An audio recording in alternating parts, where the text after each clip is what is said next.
Bienvenidos a la revista Unifrance. Yo soy Sara Sevilla, me encuentro con Valeria de Alencar, con Luciana y Pablito Quiroga. ¿Cómo están, chicos, el día de hoy? ¿Cómo se encuentran?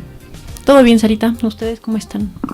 Muy bien, Sarita, ¿cómo están, chicos? Un honor tenerlos otra vez aquí a toditos. Sí, muy chicos. feliz. Claro que sí, sean muy bienvenidos. Chicas, un gusto estar otro día más junto a ustedes.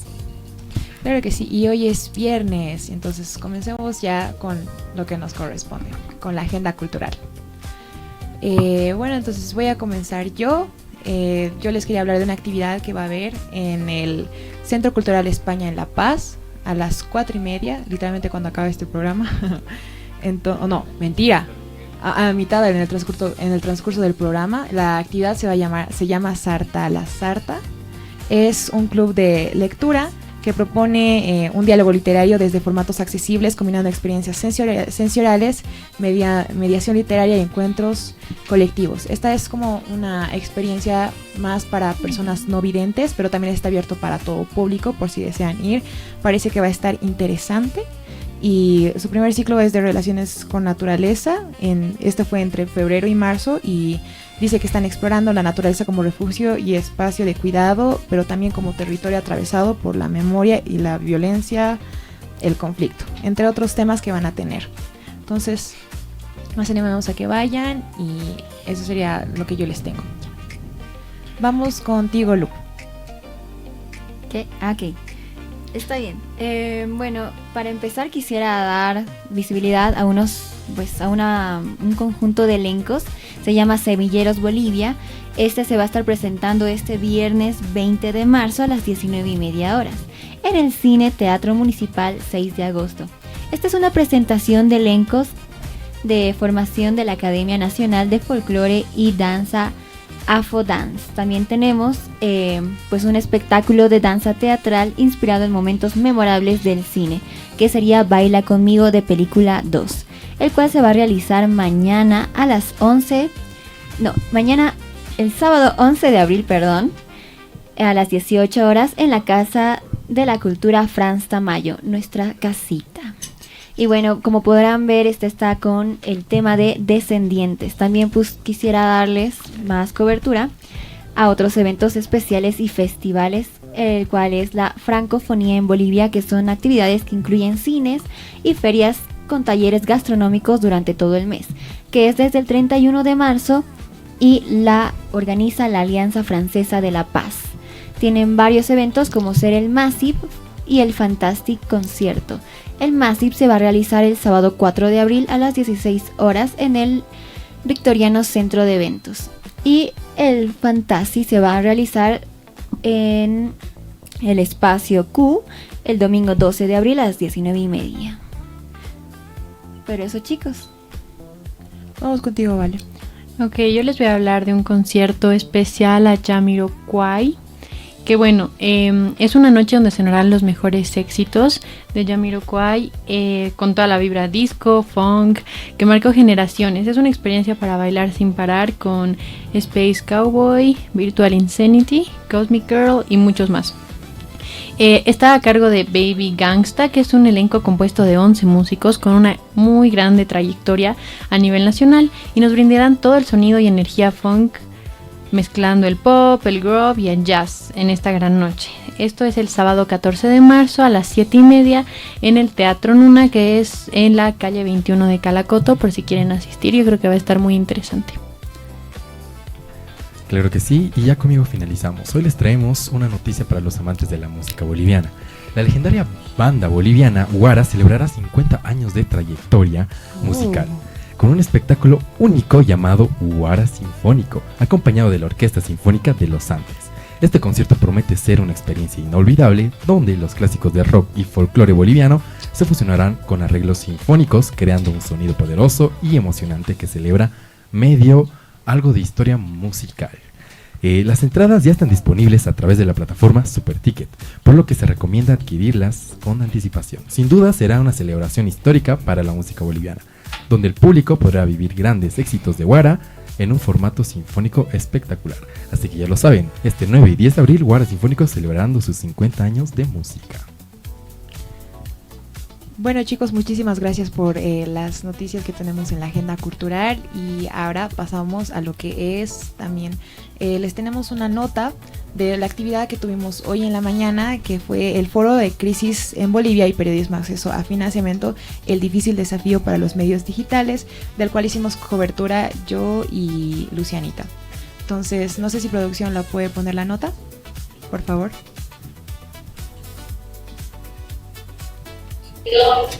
Nos encontramos en el auditorio de la Unifrance, en el cual se está llevando a cabo el foro Desafíos para el periodista en la era digital.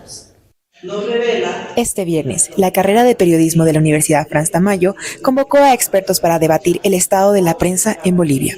El foro, Crisis en Bolivia y Periodismo, Acceso a Financiamiento, el difícil desafío para los medios digitales, se desarrolló en contextos de cambio, tecnológicos y restricciones económicas.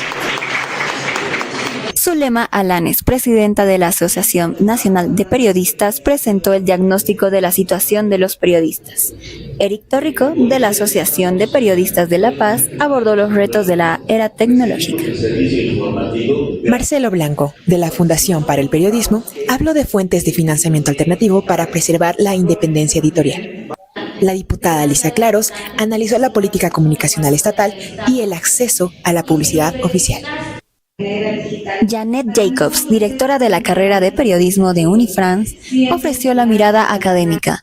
Marcelo Padilla, de la Asociación de Medios Digitales de La Paz, dio un diagnóstico específico sobre los medios nativos digitales. Buscó construir un nuevo modelo periodístico que garantice transparencia y derecho a la información. Y ese fue el sondeo, chicos. Tal vez pudiéramos comentar acerca de esto. Yo tengo un comentario y es el hecho de tener, pues, esto, ¿no? Tener dificultades al querer realizar nuestra carrera y saber que son tantos también, tener que adecuarnos, salir y adecuarnos. Claro, comentaban la diferencia chocante que existe en los medios antiguos que había y ahora como es como el trasladarlo con medios digitales y la problemática que existe en estos y cómo también nosotros como periodistas o futuros periodistas tenemos que adaptarnos a la misma y obviamente también utilizar la tecnología y saber ser como todólogos y poder con este tipo de tecnología, ¿no?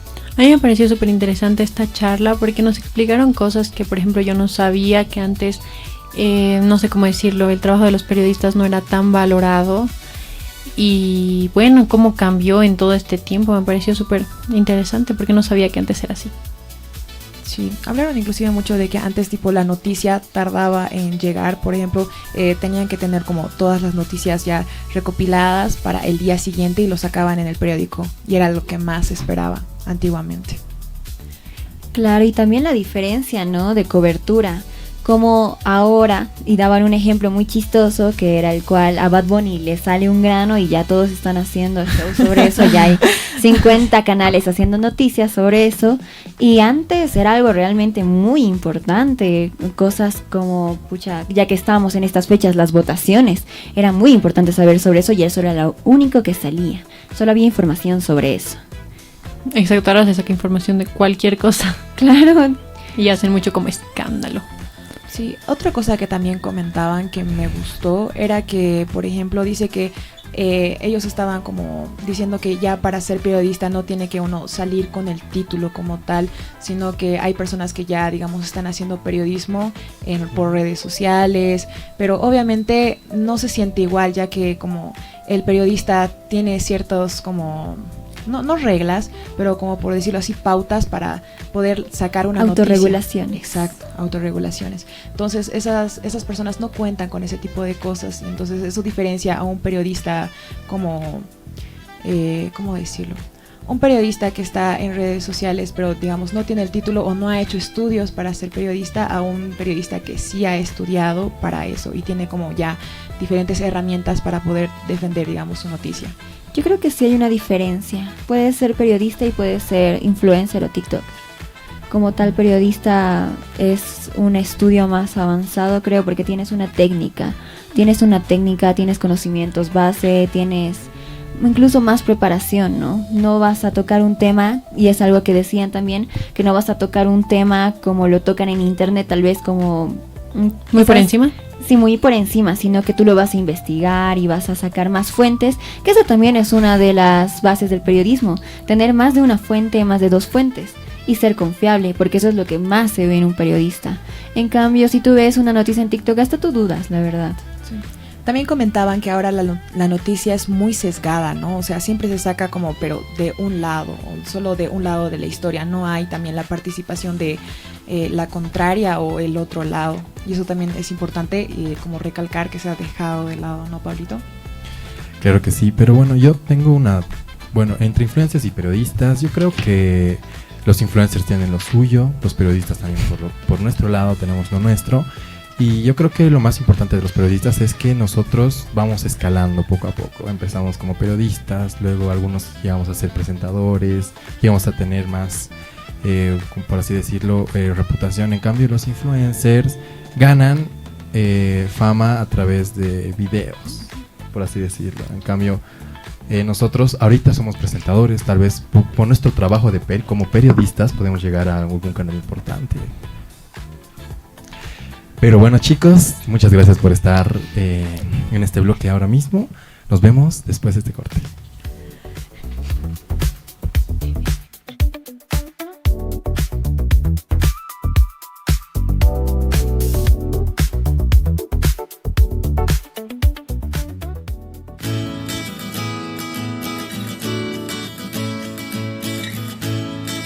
¿Cómo hacer una grulla de papel? Estos son los pasos para hacer una grulla de papel. Paso 1. Doblar la esquina superior hacia la esquina inferior contraria. Debes marcar el doblez y repetir el paso con el otro lado.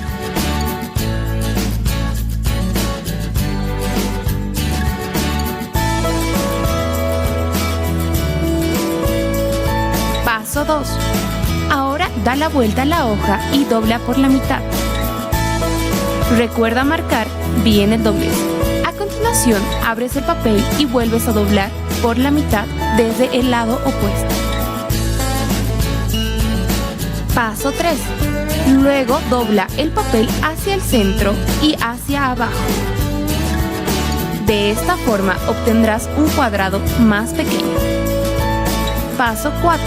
Observa la parte de la figura donde se puede abrir. Toma esa punta y dobla hacia el centro del cuadrado, formando un triángulo de base larga. Haz lo mismo con la otra punta del triángulo.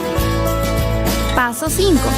Enseguida, da la vuelta al cuadrado y repite los mismos pasos, de modo que sea igual en ambos lados.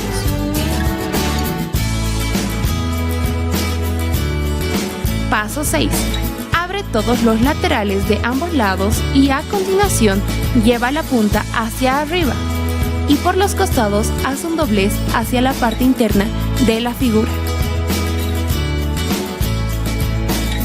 Ten mucho cuidado y marca bien los dobleces.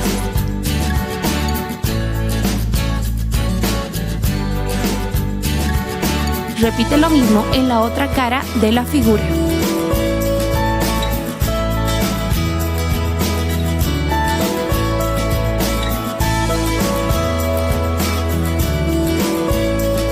Te darás cuenta que te quedará 2 patas sueltas. Paso 7. Con las puntas laterales vuelve a formar un triángulo de base larga.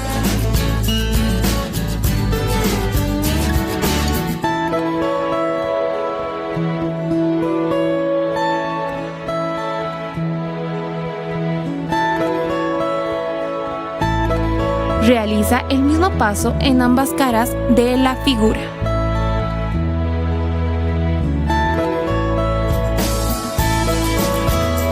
Paso 8. Abre el espacio que existe entre una de las patas sueltas y con mucho cuidado doblar hacia la parte interna y realizar un doblez. De esta forma obtendrás la cola de nuestra grulla. A continuación, realiza el mismo paso y tendrás la cabeza de la grulla. Paso 9.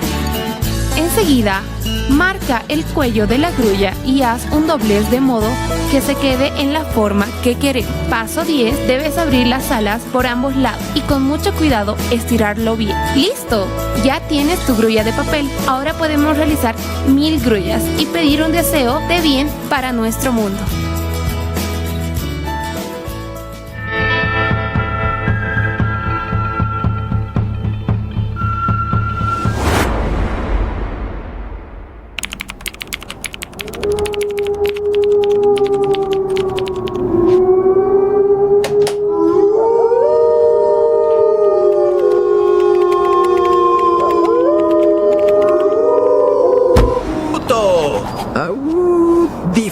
Autóctono. Podría ser autóctono, ¿por qué no? Voy a buscar mis audífonos. ¿Alguien me pide un auto?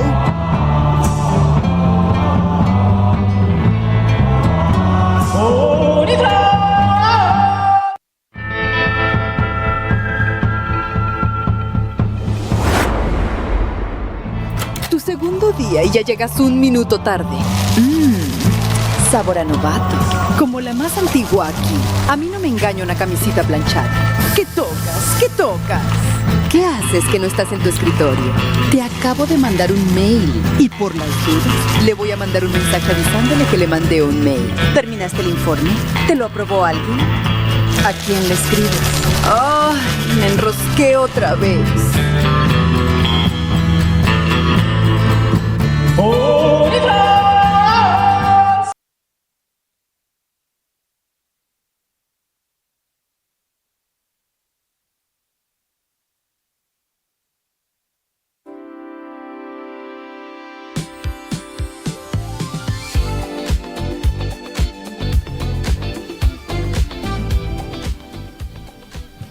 Y ahora sí, volviendo de este corte, tenemos una entrevista y nos encontramos con el licenciado Reinaldo Mallea de Diseño Gráfico.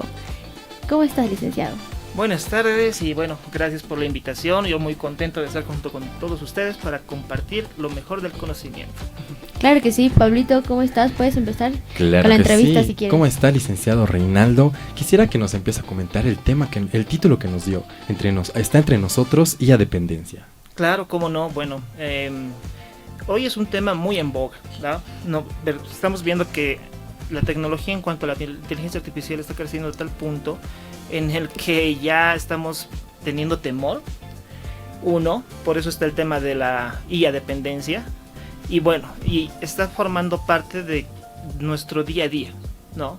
Tenemos la situación en la que prácticamente hay personas que están viviendo todos los días conversando con la IA. Por eso puse el título de Están entre nosotros, ¿no? Están en cada movimiento, en cada pensamiento y en cada acción, ya sea profesional o personal, se está empezando a introducir, ¿no? En nuestro día a día. Y ya es parte de cada uno, por eso. Sí, la verdad. Y bueno, había un tema que nos estaba comentando hace un momento, era sobre las consecuencias que puede traer la dependencia de la inteligencia artificial, ya sea, bueno, en este caso mentalmente. ¿Qué consecuencias nos puede comentar bajo su perspectiva? Claro, el primer paso es el tema de la superficialidad, ¿no? Estamos buscando mucho lo que es la viralidad antes que la calidad en cuanto a contenido digital. Incluso en temas de estudios, ¿no? Pensamos que un TikTok puede resolver un tema académico o algún proceso creativo, ¿no? Pensamos que la IA ya es creativa, ella me va a ayudar, pero al hacer eso estamos siendo muy superficiales y nos estamos como que bajando como humanos a una situación de que dependemos de una IA para poder ser creativos, ¿no? Eso es una primera consecuencia. La segunda es que estamos totalmente aislados en un entorno social, la cual pues es impresionante ver cómo generamos este síndrome de la abstinencia cuando nos quitan el celular. Claro. Incluso lo podemos ver en las aulas, en los laboratorios, en que están 5 minutos con toda atención y después es increíble de forma como reflejo condicionado. Sí. Su cabeza bajan y agarran el celular. Y es solo para simplemente scrollear un poco el tema de los mensajes o ver si ha llegado alguna notificación. Ni siquiera están usando el celular. Exacto.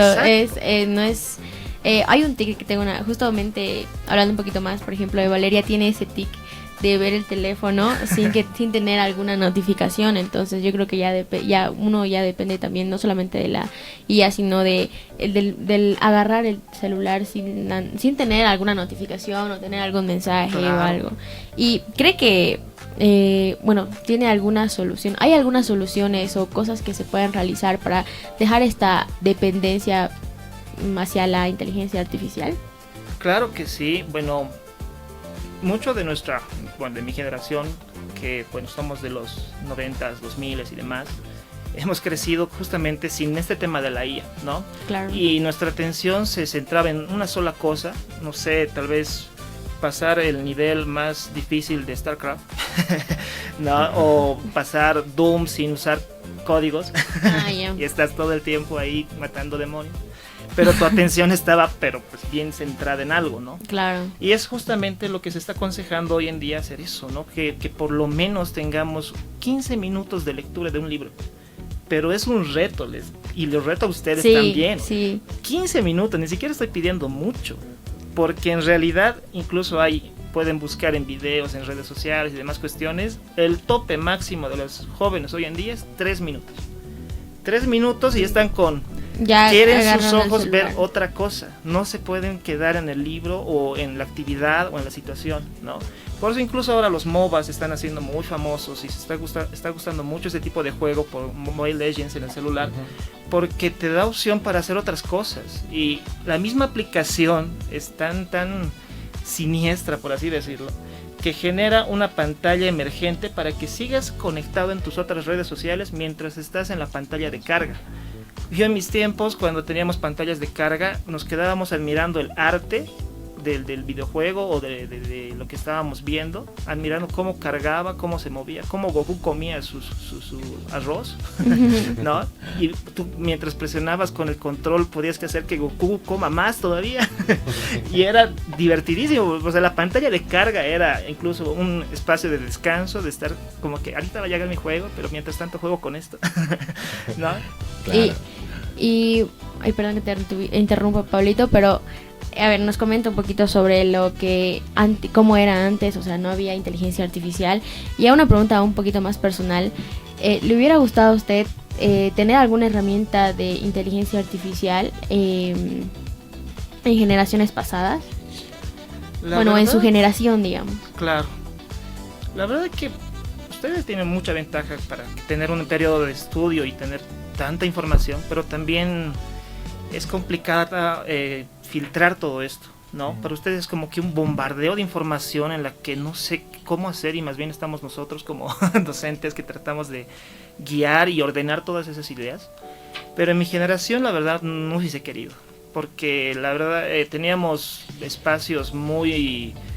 Netamente me acuerdo que teníamos a eso de las 5:30, 6 de la mañana reunión con unos compañeros de colegio, donde nos íbamos a la cancha San Luis a jugar fútbol, porque los mayores nos votaban a las 8:30. O sea que teníamos 2 horas y media de juego para pasarla súper bien entre todos. Claro. Nos votaban y el clásico amigo que decía, los que tengan tiempo, vámonos a mi casa a jugar Play. Ya, si nos íbamos a comprar basuritas, pipoquitas, come y cosas. Y nos íbamos a la casa del amigo que era cerca de la cancha para jugar PlayStation con el Winning Eleven 3. O sea, era un juego de fútbol. Bien fanáticos. O sea, estábamos jugando fútbol y nos íbamos a jugar Play con fútbol. No había en ningún momento el tema de que, veré si me ha llegado un WhatsApp o veremos qué hay en redes sociales. No había eso, ¿no? Era directamente enfocados a una actividad. Nos volvíamos capos en fútbol o nos volvíamos capos en Play, una de dos. No, pero era muy distractivo y era muy ameno porque todo el tiempo estábamos entre amigos, nos molestábamos, jugábamos y pues no había IA, no había esa situación. Y la verdad que quisiera que muchos de los jóvenes ahora en primer semestre o en colegio vivan eso, ¿no? Porque si bien siguen jugando, haciendo deportes, pero está ahí siempre ese aparato intruso escuchando y viendo todo, ¿no? Que nos jala más, ¿no? Entonces, yendo más, yo creo que el sedentarismo de las personas hacen ya, digamos, que dependamos más de la inteligencia artificial, ¿no? Claro. Igual el tercer punto que les quería comentar es justamente ese tema. O sea, no solo ese tema de sedentarismo, está afectando nuestra memoria, estamos siendo fragmentados en cuanto a la parte de poder asimilar información, cosa de que como tenemos bastantes distracciones y agentes distractores todo el tiempo, nuestra área de estudio está contaminada prácticamente. Y nuestra memoria es afectada. Si no tenemos alguna ayuda de memoria o algo que nos diga cómo es alguna situación de fórmula, concepto o que tenemos que decir. Exacto. Y nos empezamos a trabar y necesitamos como que ChatGPT, ayúdame. Sí, ayúdame, que tengo que decir. O algo, ¿no? Y creo que lo entendemos muy bien por la experiencia que ya, bueno, nosotros como jóvenes, de cierta forma, aunque no lo asimilemos, creo que sí dependemos mucho de la inteligencia artificial. Ajá, claro que sí. De hecho, acá mismo en el programa muchas veces yo soy culpable de que a veces uso inteligencia artificial para darme, digamos, una idea de las preguntas que quiero decir. Claro. O sea, para darnos un concepto sí está bien. O sea, yo creo que usarla no como bien dice el nombre del tema, sino o sea, depender, simplemente que te sirva como una ayuda, pero ya no depender mucho. Hay un concepto bien interesante que lo comentó el CEO de Google, que mencionó que la IA no es una herramienta. Hay que quitarnos de la cabeza esa idea de que es una herramienta. Una herramienta es como este micrófono que lo activo, lo utilizo y después lo guardo. No está ahí escuchándome o sacando información o aprendiendo de lo que nosotros hagamos. Lo comparó más como la invención del fuego o la electricidad.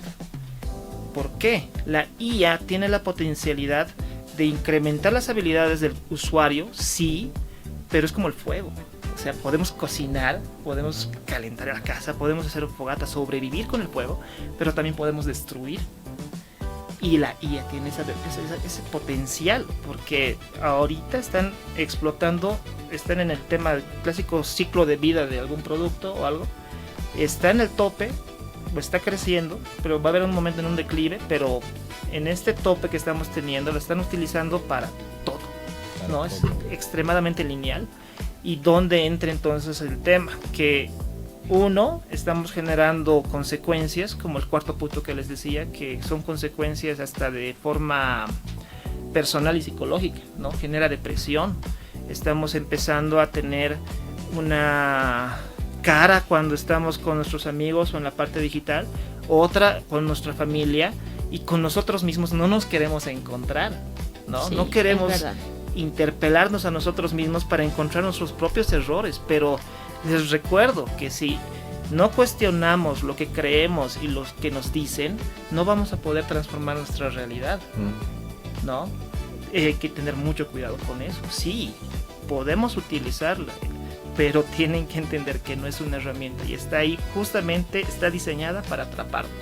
Y usted nos comenta, bueno, nos da como otra cara de la moneda, por así decirlo, en el cual nos dice este concepto en el que la IA no es una herramienta, pero desde su experiencia, o bueno, desde su perspectiva, ¿cómo cree que sería la manera correcta de utilizar la inteligencia artificial, o simplemente ya no utilizarla?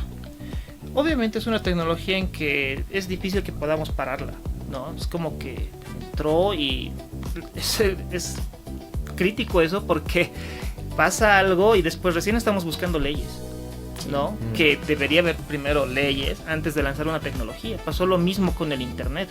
Al principio lo vieron como una herramienta y empezó el boom, y después tenemos el problema de las .com. Todo el mundo se quería volver una empresa startup y empezaron las estafas. Tremendo el tema, si seguro han debido escuchar de la crisis de los .com. Estalló la burbuja y pues la economía cayó. Algo similar está sucediendo con el tema de la IA, porque pues es algo que no se puede parar. Entonces aquí es lo que decía mi quinto punto, o que es el consejo final. Cada uno de nosotros tiene la decisión, ¿no? Ya sea como estudiantes, ya sea como profesionales, ya sea como simples usuarios del mundo digital, tenemos que decidir y tener el poder de decir qué es lo que tengo que hacer, con qué objetivos estoy haciendo todo esto, y empezar a utilizarla realmente como una herramienta, o sea, usarlo como una ayuda básica, simple, porque igual tenemos que estudiar los fundamentos, ya sea en su área como el tema del periodismo, tenemos que estudiar los fundamentos de arte, de diseño, de leyes, de todas las áreas que nos implican como profesionales y que hemos construido como humanos, para que la IA simplemente sea como un Jarvis. Claro. ¿No? Alguien que tienes que darle órdenes. Nosotros somos los que mandamos. Nosotros somos los que tenemos que proponer las ideas creativas, los que tenemos que tener esta idea disruptiva en cuanto a la parte comercial, en lo que conversamos, en estos espacios de debate, de cuestionamiento, no la IA. Claro. Pero bueno, licenciado, muchas gracias por la entrevista, gracias por estar acá con nosotros. Volvemos más adelante con mucho más. Listo, gracias.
Cuando sea grande voy a ser un astronauta que viaja por la luna, caminar por el espacio y conocer las estrellas. Voy a volar en mi cohete, atrapar muchos extraterrestres y conquistar el universo. ¿Crees que pueda?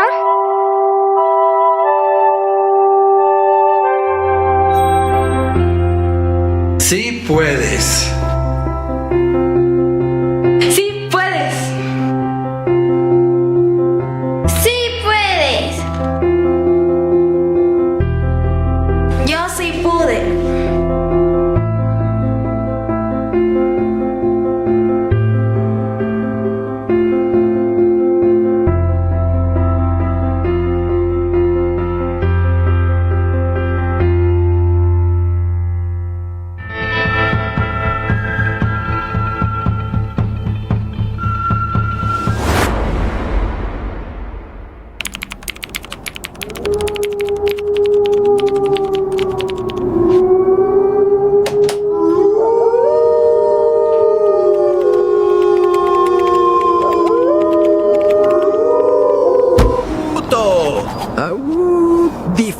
Autóctono. Podría ser autóctono, ¿por qué no? Voy a buscar mis audífonos. ¿Alguien me pide un auto?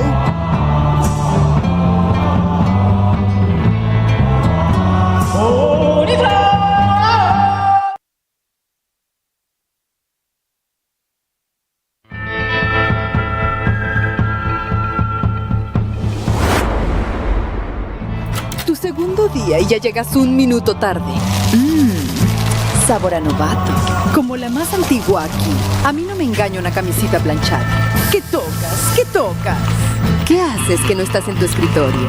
Te acabo de mandar un mail. Y por las dudas, le voy a mandar un mensaje avisándole que le mandé un mail. ¿Terminaste el informe? ¿Te lo aprobó alguien? ¿A quién le escribes? ¡Ay! Me enrosqué otra vez.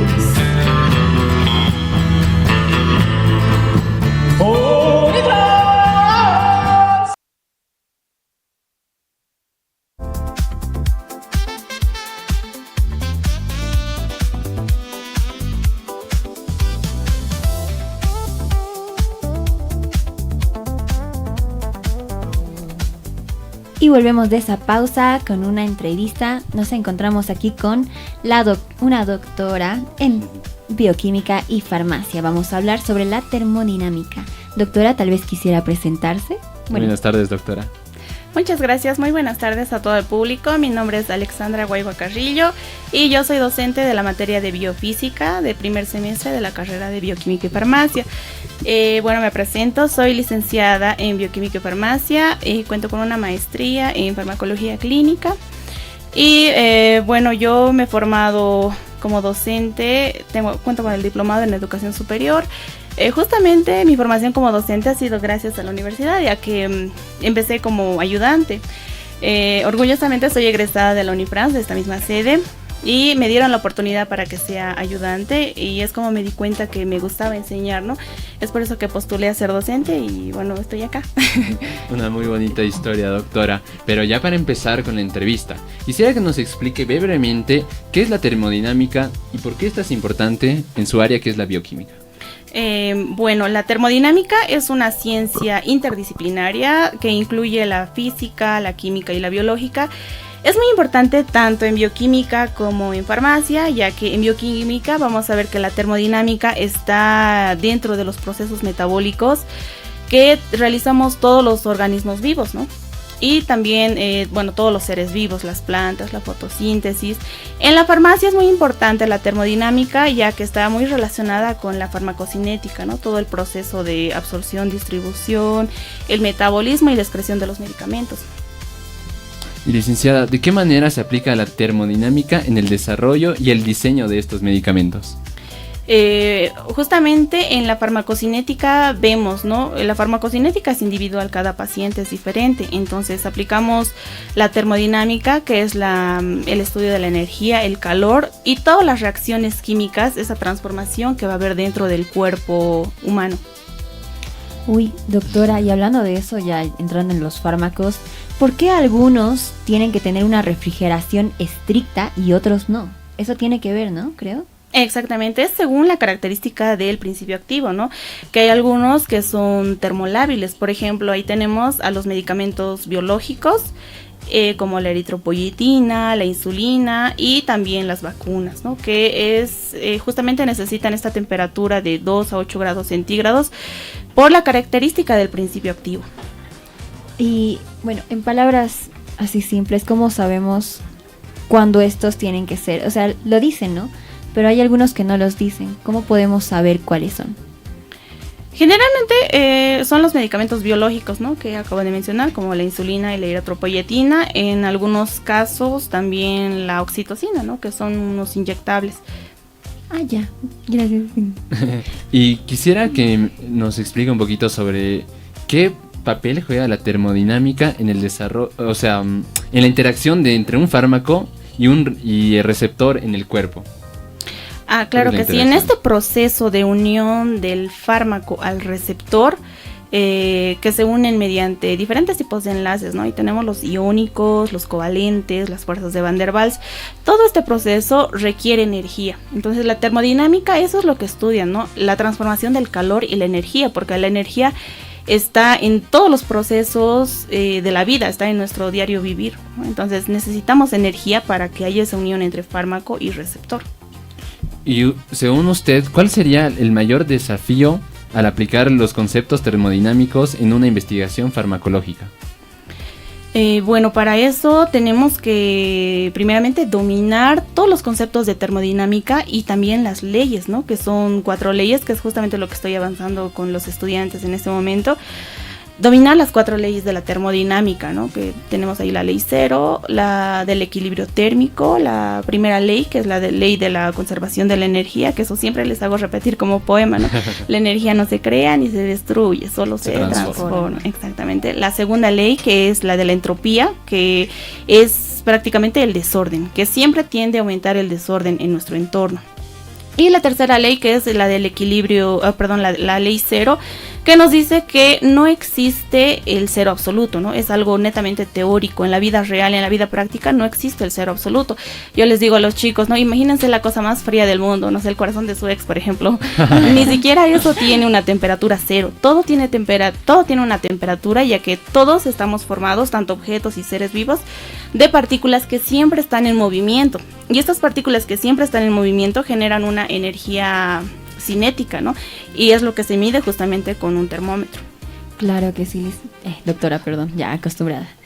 Y bueno, ¿cómo es eso que el metabolismo, porque hablamos de una de las leyes y es el desorden, ¿cómo es que nuestro metabolismo es parte de eso? Es, creo que el peor enemigo Exactamente. Bueno, el metabolismo es una serie de reacciones químicas que se dan en nuestro cuerpo con el fin de obtener energía, ¿no? Y eso lo hacemos nosotros mediante el consumo de los alimentos. Existen dos tipos de metabolismo, está el anabolismo y el catabolismo, ¿no? En el anabolismo, por ejemplo, se parte de moléculas pequeñas para llegar a moléculas grandes.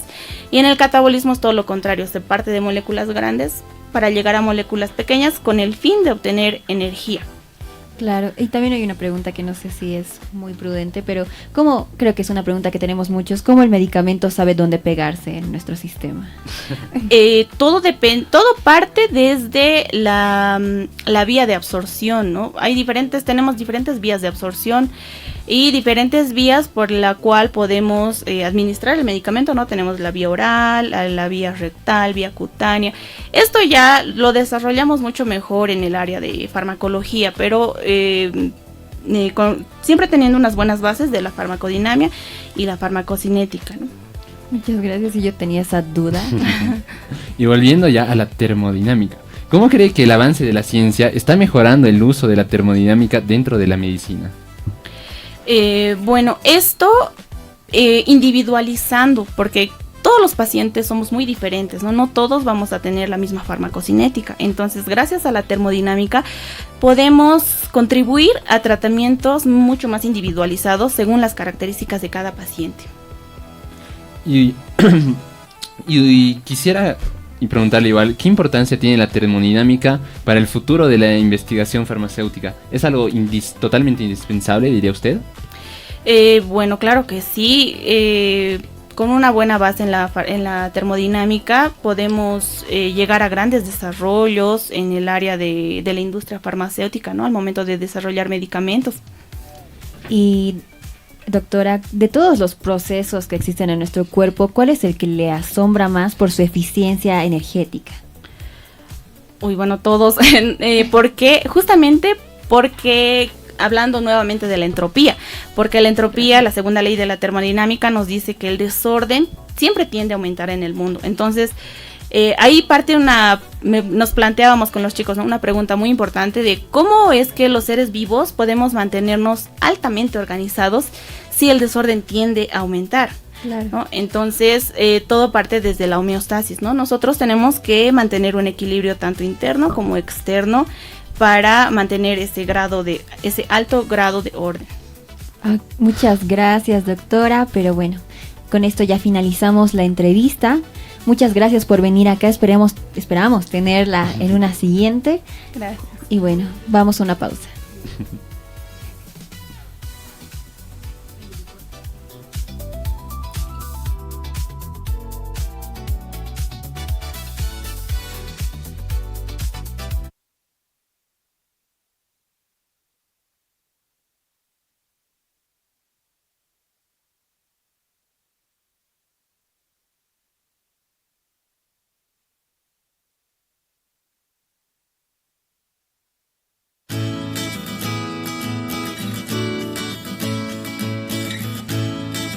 ¿Cómo hacer una grulla de papel?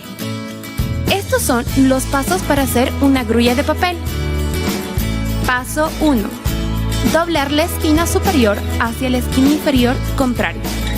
Debes marcar el doblez y repetir el paso con el otro lado.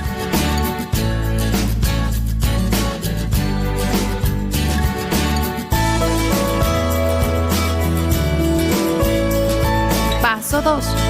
Ahora da la vuelta a la hoja y dobla por la mitad. Recuerda marcar bien el doblez. A continuación, abres el papel y vuelves a doblar por la mitad desde el lado opuesto. Paso 3. Luego dobla el papel hacia el centro y hacia abajo. De esta forma obtendrás un cuadrado más pequeño. Paso 4.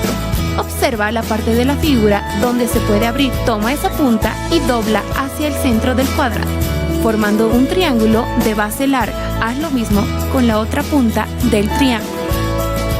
Paso 5. Enseguida, da la vuelta al cuadrado y repite los mismos pasos, de modo que sea igual en ambos lados.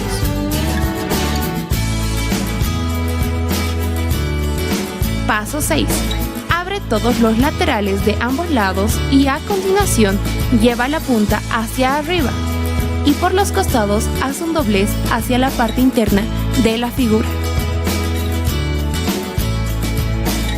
Ten mucho cuidado y marca bien los dobleces.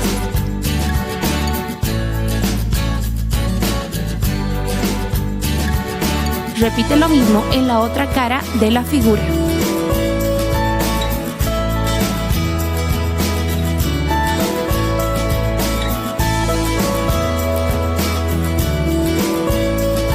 Te darás cuenta que te quedará 2 patas sueltas. Paso 7. Con las puntas laterales vuelve a formar un triángulo de base larga.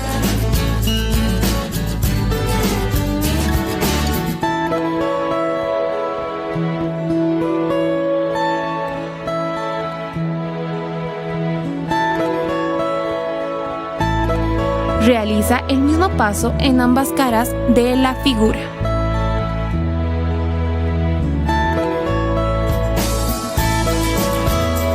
Paso 8. Abre el espacio que existe entre una de las patas sueltas y con mucho cuidado doblar hacia la parte interna y realizar un doblez. De esta forma obtendrás la cola de nuestra grulla. A continuación, realiza el mismo paso y tendrás la cabeza de la grulla. Paso 9. Enseguida, marca el cuello de la grulla y haz un doblez de modo que se quede en la forma que queremos. Paso 10. Debes abrir las alas por ambos lados y con mucho cuidado estirarlo bien. ¡Listo! Ya tienes tu grulla de papel. Ahora podemos realizar 1000 grullas y pedir un deseo de bien para nuestro mundo.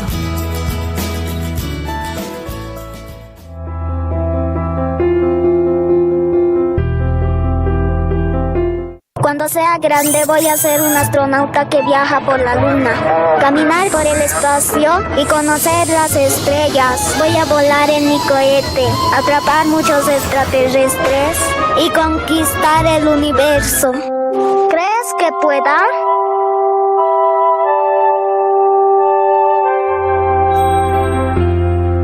Sí puedes.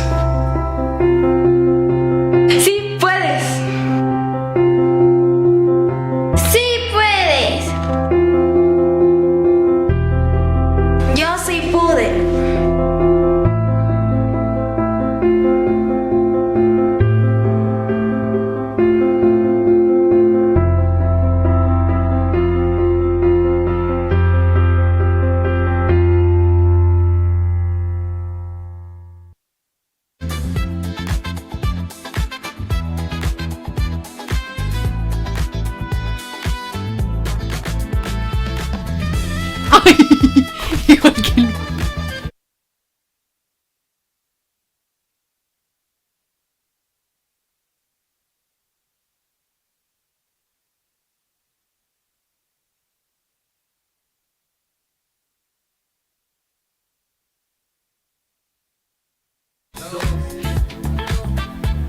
Y volvemos de esta pequeña pausa y tenemos una entrevista súper interesante. Sarita, ¿nos puedes dar un contexto? Claro que sí. Nos encontramos con Adrián Fanola, estudiante de la Universidad de Psicología y quien es bailarín de voguing y hip hop, ¿verdad? Sí, exacto.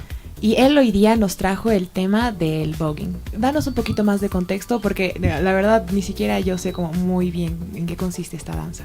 Claro, creo que es algo nuevo en sí para todos, ¿no? Escuchar ese término voguing. Pues en sí el voguing es un tipo de danza.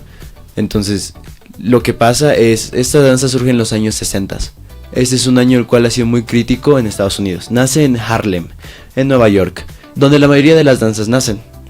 Entonces, aquí hay un detalle muy importante, ¿no? Que nace entre una minoría, por así decirlo, muy minorica. ¿Por qué? Porque en Estados Unidos, en estas épocas, lamentablemente había muchos prejuicios. Era la época del SIDA, así que habían prejuicios a las personas que eran de la parte de comunidad LGBT. Después había un racismo muy marcado, así que a las personas de color y a las personas latinas directamente eran muy atacadas. Imagínense ser latino o afroamericano y también ser parte de la comunidad LGBT. La gente al reaccionar, cuando sus padres se enteraban, muchas de las veces se votaban a personas LGBT, afroamericanas, latinas a la calle, así directamente. Una de las número uno de personas sin hogar en ese tiempo eran parte de esas comunidades. ¿Por qué? Porque era una cosa muy vista, ¿no? Claro. Y una pregunta, ¿qué características hacen diferente al voguing? ¿Está bien dicho? Ujú. O sea, tal vez es solo el, como tú dices, como método de forma de expresión, o hay otra cosa aparte. Le caracteriza mucho el voguing, que es una representación. Actualmente es una imagen de la cultura LGBT. Eso es lo que caracteriza. Pero caracteriza en ese momento es muy similar a cómo se basan los otros tipos de danzas en ese momento. Que son minorías, son formas de levantar la voz con las demás personas, ¿no? Es formas de expresar, decir de que estamos aquí presentes. El voguing específicamente era una forma, al inicio era solo para compartir, pero actualmente es una manera de mostrar a la sociedad que hay más, ¿no? Que hay personas las cuales son invisibilizadas, ¿no? Y este tipo de danza, ¿qué tipo de género de música como influye o cómo puede influir sus pasos o Claro que cómo sí. lo relaciona? Entonces, como decía, esta danza específicamente nace en las discotecas. Y saben, en las discotecas suena mucho. En ese tiempo, 60s, 70s, ahí había funky, estaban haciendo un poco lo que era el house, como se dice actualmente. Entonces, estas personas, como estaban en las discos underground, donde podían estar siendo ellos mismos, deciden compartir. Porque si eres gay o negro en ese tiempo no te dejaban entrar a discotecas, así directamente. Mucho racismo, mucha homofobia, todo. Entonces, ellos iban a las discos y empezaban a bailar funky en ese tiempo. Y hacían competencias. Esos lugares se llamaban los ballrooms, que eran lugares donde se ponían las comunidades LGBT a compartir. Y aquí pasa algo interesante, que es como es su origen más que todo, que se debe, no me lo van a creer, a la revista Vogue. Ay, Por bueno, eso es sí, el nombre Vogue. tiene que ver, o sea, yo lo Suena, relacioné ¿no? la primera vez que lo escuché y dije, voguing, me suena a algo, creo que una revista, ¿no? Sí, ¿no? Entonces, imagínense esto, están en una pelea, están viendo bailar a dos personas. Ya. Y ustedes están ahí aburridos, leyendo su revista Voguing, porque dicen, ay, la de Vogue, qué aburrido están bailando. Eso le pasó a Paris Dupree, eso es lo que dice la leyenda. Paris Dupree, creador del Voguing, estaba en una competencia ballroom y dice que está viendo a los bailarines y se aburrió. Y dice, qué feo bailan estos, no saben bailar. Ay, No le saben. Sí, mejor saco mi celular, mi revistita. Mejor bailo yo. Sí, entonces agarra su revista y dice que estaba escuchando la canción y pasa a la página del Vogue Ya. y la pose suena en el beat de la canción. Y le gusta cómo se ve. Y mueve la siguiente página. Pose en el beat del modelo que estaba de Vogue. Entonces dice, eso se ve bien, ¿no? Entonces Interesante. empiezan ahí y de la nada se levanta y va a la batalla. Y empieza Me toca. beat, pose, beat, pose, beat, pose. Y la gente se emociona. Y de ahí nace lo que es voguing, que viene de la palabra Vogue, la revista, y posing, que es posar. ¿Y en qué lugares o espacios se suele practicar este tipo de danza? ¿Hay un lugar acá en donde se practique o no? Actualmente en Bolivia la comunidad ballroom voguing es muy pequeña. Le podría decir que ahorita las características más grandes de voguing en Bolivia son la Casa Zion. Allí en el voguing no tenemos equipos de danza, son como casas. Entonces la Casa Zion es una casa la cual está en Sucre, la cual se encarga de, pues más que todo, hablar a personas de Bolivia que practican voguing y los une en danza. Podría decirse que actualmente los lugares donde se ve mucho más voguing es en el exterior, en Estados Unidos por ejemplo, en Nueva York más que todo, en París, Francia y en varios otros lugares del mundo. Aquí en Bolivia por decirlo es no prácticamente nuevo, pero sí no somos muchas personas aún que están bailando. Pero recientemente hemos empezado la iniciativa, todos los jueves al lado del monoblog estamos reuniéndonos para practicar voguing. Y yo quería saber, ¿por qué todas las danzas que existen y que digamos te pueden llegar a gustar, decidiste especializarte como en esta o entrar más al mundo de esta danza? Yo creo que porque me encanta cómo se expresan con la danza. En especial el voguing es una danza que en inglés le decimos sassy, que es como picante. Entonces es mucho de enfrentarse a la otra persona. Pero me gusta a mí especializarme en esta danza específicamente por la historia que tiene atrás, ¿no? Lo que representa. Esta danza, si bien es una danza alegre, una danza la cual es para compartir con aquellos que amas, pues igual representa varias vidas que se perdieron, varios momentos difíciles de personas. Esto está relacionado con una cultura la cual ha sido muy atacada, ¿no? En ese tiempo literalmente gente que era parte de la comunidad LGBT muchas veces era relacionado con lo que era la prostitución. Entonces muchas veces estaban muy arraigados a entornos muy graves. Entonces el poder yo haber aprendido esas cosas y especializarme, la razón es porque siento que estoy en parte visibilizando más a personas las cuales sufrieron, nombres que se han olvidado, personas las cuales necesitan ser escuchadas, ¿no? Y eso me ayuda a poder tratar de seguir representando en alto esta rama que es el voguing. ¿Y cómo se relaciona el voguing con la psicología? O sea, desde tu punto de vista, por ejemplo. Desde mi punto de vista, más que el voguing y la psicología, la danza y la psicología van de la mano. Yo estudié los beneficios de la danza en nuestra mente y son demasiados. Un bailarín, bueno, si no está en un ambiente tóxico, si se controla, un bailarín en sí tiene beneficios psicológicos superiores a los de muchas personas. Tiene mejor retención porque tiene que aprender coreografías, tiene retención de memoria, tiene mejor control corporal, que muchas personas yo diría que no lo tienen, no mentira, pero sí, tiene mucho mejor control con su cuerpo, también se conoce mejor. La danza es algo lo cual se ha recomendado psicológicamente por muchas personas porque tiene beneficios en la salud mental, ayuda con la ansiedad, con la depresión, y yo puedo decirlo porque yo lo he visto incluso en mis casos. Yo al bailar puedo decir que me siento como una persona nueva. El arte de la danza puede sanar heridas. ¿Crees que influye mucho en, no sé cómo decirlo, en el amor propio de una persona? ¿Crees que ayuda mucho el baile en general? Definitivamente, yo creo que te ayuda a poder conocerte a ti mismo. Y yo creo que si te conoces puedes llegar a amarte, ¿no? Claro que sí. Y además de voguing, ¿qué otros tipos de danzas tú también bailas o conoces o practicas? Aquí yo personalmente practico una que se llama dancehall. No me especializo en dancehall. Dancehall viene de Jamaica. Es un tipo de danza la cual nace igual en la comunidad pobre jamaiquina. Me especializo también en lo que son movimientos afromodernos, que es pues un poco de movimientos modernos de África actualmente. Y aquí en Bolivia tenemos varios representantes de estilos como popping, walking y locking, que son estilos funky que nacieron en Estados Unidos. Oh.